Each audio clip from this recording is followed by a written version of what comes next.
네, 여러분, 점자입니다.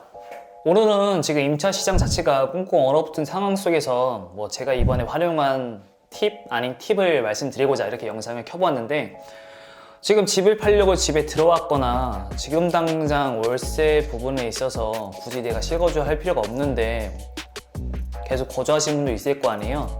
저 같은 경우는 어떻게 했고, 이번에 한 달 동안 해외로 한 달 동안 가게 되어서 저는 어떻게 활용하게 되었는지 영상을 남겨보고자 켜보았습니다.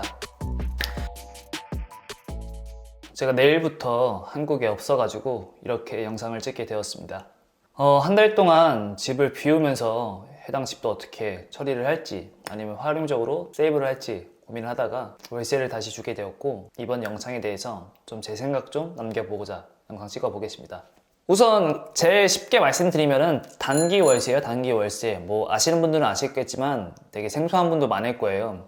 이 단기 월세라는 게 강남 지역에서 가장 활발하게 거래되고 있고 가장 활성화가 잘 되어 있는데, 강남 같은 경우는 단기 월세 수요가 끊임없이 있다 보니까 풀옵션으로 한 달, 두 달, 세 달 동안 거주하기 위해서 들어오는 임대차인데요.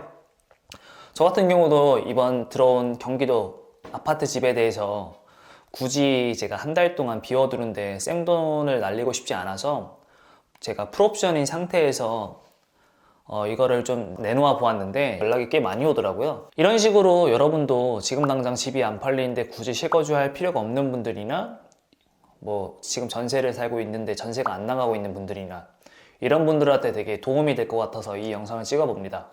일단 일반적으로 단기 월세가 무엇이냐면은, 보통 월세 계약을 하면은 2년이나 최소 1년 단위를 계약을 해야 되잖아요.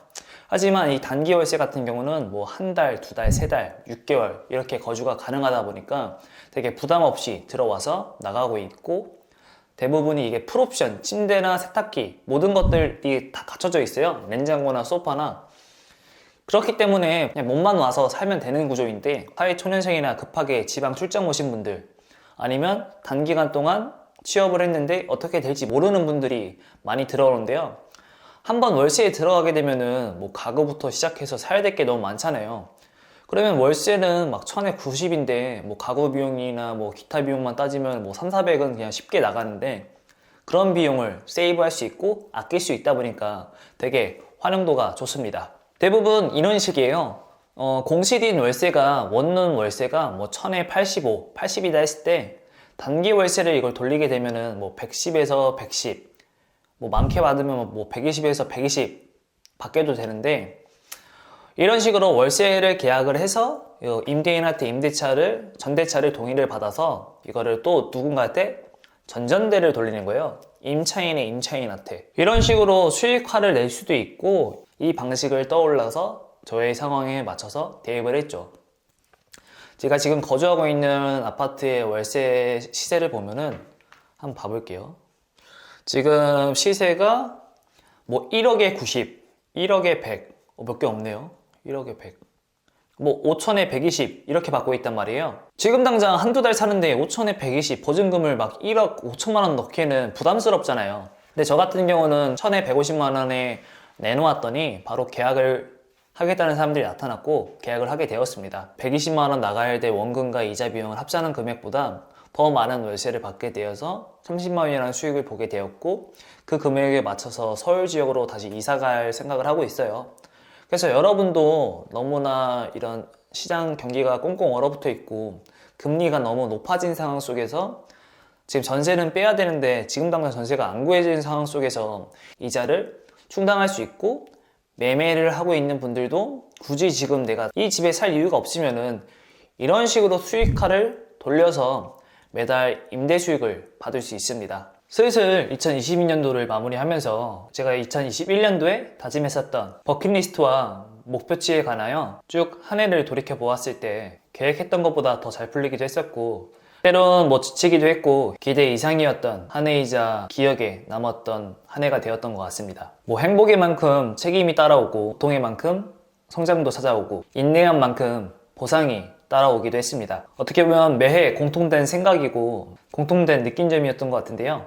어떻게 보면 좋았으면 추억이고 안 좋았으면 경험이다 라는 말이 있잖아요.